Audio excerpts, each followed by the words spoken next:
আসসালামু আলাইকুম। আজকে আমরা কোনো পড়ার টপিক নিয়ে কথা বলবো না। আজকে আমরা কথা বলবো সেই সকল মানুষগুলোকে নিয়ে যারা প্রতিনিয়ত আমাদের পিছনে থেকে আমাদেরকে সামনে যাওয়ার অনুপ্রেরণা জুগিয়েছেন, যারা নিরলস পরিশ্রম করে আমাদের মুখে এক ফোঁটা হাসি ফোটানোর চেষ্টা করছেন। আমরা কথা বলবো আমাদের বাবাদেরকে নিয়ে। আসলে আমরা বাঙালিরা না অনেকটা চাপা স্বভাবের। আমরা আমাদের অনুভূতিগুলোকে চাপিয়ে রাখতে পছন্দ করি। শেষ কবে বাবা তোমাকে ভালোবাসি কথাটা বলেছি, আমার মতো হয়তো বা তোমরা নিজেরাও মনে করতে পারবে না। আসলে বাবা মা না আমাদের মাথার উপর যে ছাদ আছে না, ছাদের মতো। এই ছাদ যেমন আমাদেরকে রোদ ঝড় বৃষ্টি থেকে বাঁচায়, আমাদের বাবা মারাও আমাদেরকে অনেক বিপদ আপদ থেকে রক্ষা করেন।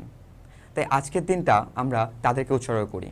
আজকের দিনে বাবাদের সাথে কথা বলি, তাদের পাশে বসি, তাদেরকে একটু সময় দিই, তাদের সাথে সময় কাটাই। শুধুমাত্র আজকের দিন না, আজকে থেকে আমরা একটা প্রতিজ্ঞা নেই যে আমরা বাবাদের সাথে একটু ভালো ব্যবহার করব, তাদের সাথে তাদের কথাগুলো বোঝার চেষ্টা করব। কারণ কি, তারা হয়তো বা কখনো আমাদের সাথে একটু রাগ দেখান, একটু কড়া গলায় কথা বলেন, কিন্তু দিন শেষে দেখবা যে এই যে রাগ হন বা কড়া গলায় কথা বলেন, এই সবগুলো আসলে আমাদের ভালোর জন্যই কিন্তু। তাই আজকে থেকে আমাদের প্রতিজ্ঞা হওয়া উচিত আমরা বাবা মায়ের সাথে একটু ভালো ব্যবহার করব, তাদের সাথে সময় দিব, তাদের সাথে ভালোভাবে কথা বলবো, তাদের যত্ন নিব।